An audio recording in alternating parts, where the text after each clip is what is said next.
کا یہ سوال تھا کہ نبی پاک صلی اللہ علیہ وسلم نے امت کو ایسے نہیں چھوڑا ہے. صحیح ہے.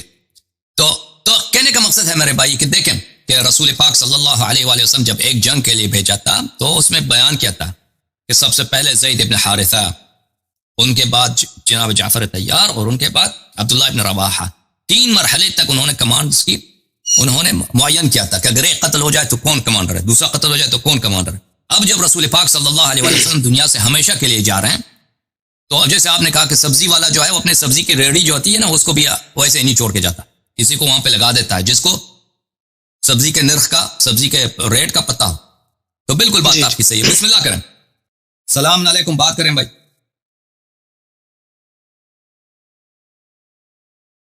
بھائی صاحب بات کریں. ہیلو السلام علیکم. السلام علیکم. السلام علیکم. کیا نام ہے بھائی؟ میرا نام حسن علی. کیا نام ہے؟ پاکستان سے ہوں. حسن علی. حسن علی کیسے ہیں؟ خیریت سے ہیں؟ جی کرم اللہ پاک. آپ سنائیں ٹھیک ہے بھائی؟ اللہ کا کرم ہے مولا. جناب میں نے آپ سے پوچھنا تھا کہ مجھے پتہ لگا کہ شیعہ جو ہے نا سید کا احترام کرتے ہیں، واجب ہے ان کے ہاں سید کا نا احترام واجب ہے. جی سر. کیا اہل سنت میں جو سید رہتے ہیں ان کا احترام بھی کرنا ضروری ہے کہ نہیں؟ نہیں، فاسق سید کا احترام نہیں. جو اہل سنت نیک سید نہیں، جو اہل سنت میں سید ہے ان کا احترام نہیں کرنا چاہیے.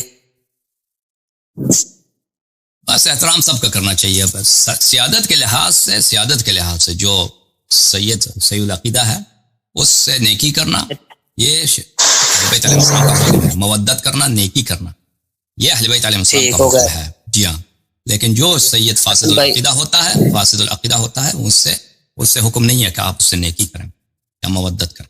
ٹھیک ہے ٹھیک ہوگا جناب. میرا ایک سوال ہے پاکستان کا، جو مشہور ہے نا، جو روایتیں مشہور کر دی ہیں کہ بھئی اگر کوئی سید فاسق ہے تو اس کو پیغمبر صلی اللہ علیہ وسلم نے فرمایا کہ اس کو میری خاطر محبت کرو. ایسی کوئی روایت نہیں ہے، حدیث نہیں ہے. ایسے عوام میں بہت ساری چیزیں مشہور ہیں، وہ حق نہیں ہے. جو اہل بیت علیہ السلام کی جانب سے وہ وہی ہے جو میں نے عرض کیا. ٹھیک ہو گیا جناب. وہ نا ایک ذاکرہ علامہ آصف رضا علوی نا پاکستان کے، اب جماعت مخالفین کے ہاں کیا ایسا چیز ہے یا نہیں، اب وہ الگ بات ہے. ٹھیک ہے، حکم کرو مزید. آصف رضا صاحب آصف رضا علوی نا انہوں نے ایک روایت بیان کی تھی کہ حضرت بلال حبشی رضی اللہ عنہ کو مدینہ سے نکالا تھا ابو بکر نے کہ اذان میں اگر اشہد ان علی ولی اللہ نکال دو یا پھر مدینہ چھوڑ دو، تو انہوں نے علی ولی اللہ نہیں چھوڑا تھا اور مدینہ چھوڑ دیا تھا. کیا یہ روایت ہے کہ بس گڑی ہوئی بات ہے؟ کوئی حدیث نہیں، جھوٹی بات ہے کہ کوئی حدیث نہیں ہے سر. وہ اپنی طرف سے ہمارے پاس جو کتابیں ہیں، جو روایتیں ہیں، اس میں ایسی کوئی بات نہیں. اب پاکستان میں ذاکرین اپنی کتابیں لکھتے ہیں نا، وہ اس میں جھوٹی باتیں بہت ہوتی ہیں. ہو سکتا ہے ان کتابوں میں ہوں جو پاکستان ادھر وہاں پہ بہت ساری باتیں ایسی جھوٹی باتیں ہوتی ہیں. وہ کسی کتاب سے ہو سکتا ہے انہوں نے کسی کتاب میں دیکھا ہو، لیکن جو شیعہ کتابیں ہیں احادیث روایت کی، اس میں کچھ بھی نہیں ہے. مخالفین کے کتب میں بھی ہے ایسی کوئی بات. ٹھیک ہے نا. انہوں نے کتاب کا نام نہیں بتایا تھا لیکن یہ بات کہی تھی یہ روایت ہے، یہ کسی نے بتائی نہیں آئے تھا کہہ رہے تھے. اگر آپ غلط نقل کر رہے ہیں کہ انہوں نے کہا تھا اذان کا کہا تھا، ہو سکتا ہے عقیدے کی بات ہو، اذان کی بات نہ. کتاب کا نام نہیں نا بتایا تھا انہوں نے، بس یہی بات روایت ہی بتائی. بہرحال thank you sir, thank you. اب آئیے ہمارے جو آپریٹر صاحب ہیں، آپ نے کیسے کالرز کا اہتمام کیا آج ہمارے. السلام علیکم، بات کریں بھائی. وعلیکم السلام. کہاں سے کال کر رہے ہیں بھائی؟ جی اللہ یاری صاحب، میں سکر سندھ سے بات کر رہا ہوں. جی جناب. محمد حماد میرا نام ہے. محمد حماد بھائی خیریت سے ہیں آپ؟ اللہ پاک کرم ہے. جی آپ سنائیں خیریت سے ہیں؟ ٹھیک ہے. مولا کا کرم، اللہ تعالیٰ کا احسان ہے. آپ کام کیا کرتے ہیں حماد صاحب؟ میں پہلے مدرسے میں ہوتا تھا، پھر اس کو چھوڑ کے اپنے کاروبار میں لگ گیا نا. اوکے سلامت. میں نے ادھر چلے بھی کاٹے ہیں، میں نے مدرسے میں چلے کاٹتے ہیں؟ نہیں ادھر رائے ونڈ میں صوفیوں کے پاس گئے تھے؟ جی نہیں یہ دیوبند حضرات. دیوبندی چلے کاٹتے ہیں؟ جی ادھر چلے بھی ہوتے ہیں ہمارے ادھر. جی تو میں آپ کو مدرسے میں آپ نے کتنی تعلیم حاصل کیا ہے؟ بس تھوڑی بہت مدرسے میں تعلیم حاصل کی، علماء کی بہت خدمت کی، اور آپ کو 8-10 مہینے سے میں تقریباً سن رہا ہوں. جی سر، اوکے، میں آپ کی خدمت میں حاضر ہوں. کیا حکم؟ ہاں میں 8-10 مہینے سے آپ کو سن رہا ہوں. پہلے تو آپ کو برداشت کر رہا تھا جب پہلے سن رہا تھا آپ کو.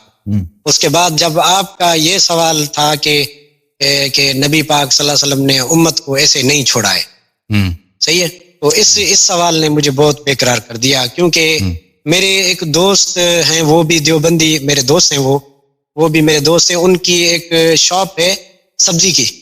جی سر، صحیح ہے، ہاں سبزی کی. تو وہ جب بھی میں اس کے ساتھ کہیں جاتا ہوں یا وہ میرے ساتھ چلتے ہیں تو وہ پہلے اس سبزی کے دکان پہ کسی کو بٹھاتے ہیں، اور بٹھاتے بھی اسی بندے کو ہیں جس کو سبزی کے ریٹ کا پتہ ہوتا ہے، مولی کا، گاجر کا.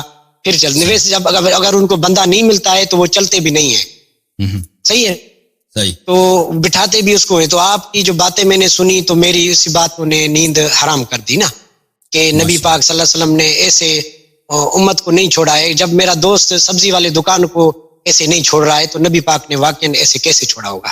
زندہ باد. صحیح بات ہے. تو یہ باتیں، ان باتوں کے بعد میں نے آپ کو ریگولر سننا شروع کر دیا. ماشاء.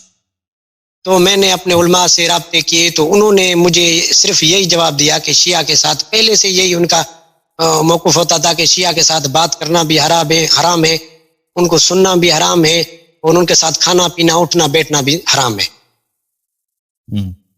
صحیح. تو ابھی آپ کو میں 10 مہینے سے سن رہا ہوں، اور ہر لائیو آپ کی جو ہے نا سیشن میں 1 منٹ بھی مس نہیں کر رہا ہوں. صحیح.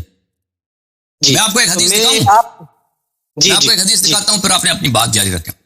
یہ کتاب ہے البخاری، صحیح البخاری. عزیزو ملاحظہ فرمائیں، صحیح البخاری، چاپ دار حیات تراث العربی،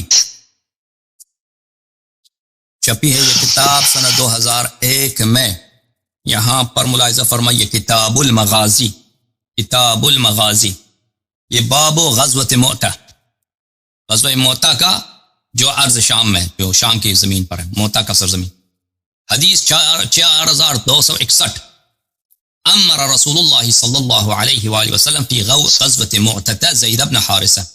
رسول پاک صلی اللہ علیہ وآلہ وسلم نے غزوہ مؤتہ میں امیر بنایا اور سرکردہ بنایا، یعنی کمانڈر بنایا لشکر کا. کس کو؟ زید بن حارثہ کو. فقال رسول اللہ صلی اللہ علیہ وآلہ، رسول اللہ صلی اللہ علیہ وآلہ وسلم نے فرمایا، ان قتل زید فجعفر، فرمایا کہ اگر زید قتل ہو جائیں تو جعفر طیار علیہ السلام آپ کا امیر ہے.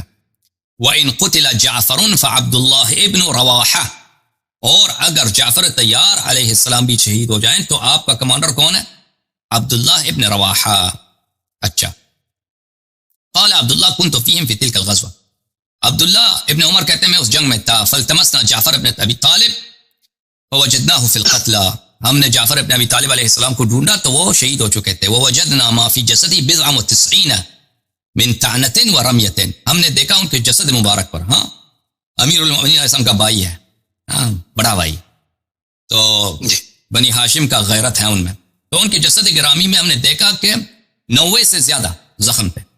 طعنتن، تلوار کے زخم، ورمیتن، اور تیر لگے تھے. سلام اللہ علیہ. اور میں شیعہ بھائیوں سے استدعا کرتا ہوں کہ جو لوگ زیارتوں پہ جاتے ہیں حتماً حضرت جعفر طیار علیہ السلام جو اردن میں مدفون ہیں ان کی زیارت حتماً کریں. یہ امیر المؤمنین علیہ السلام کا حق ہے، جعفر طیار کا حق ہے، اور وہ اہل بیت طاہرین علیہم الصلاۃ والسلام کے اسی خاندان میں سے ہیں، بنی ہاشم میں سے ہیں، اور اقارب رسول صلی اللہ علیہ وسلم میں سے ہیں. ان کی زیارت کرتے ہوئے بالکل آپ کو وہاں پہ جو رنگ ابو محسوس ہوگا وہی جو نجف اشرف میں ہوتا ہے، اس میں سے کچھ ہلکا وہاں پہ وہی معنویت آپ کو ملے.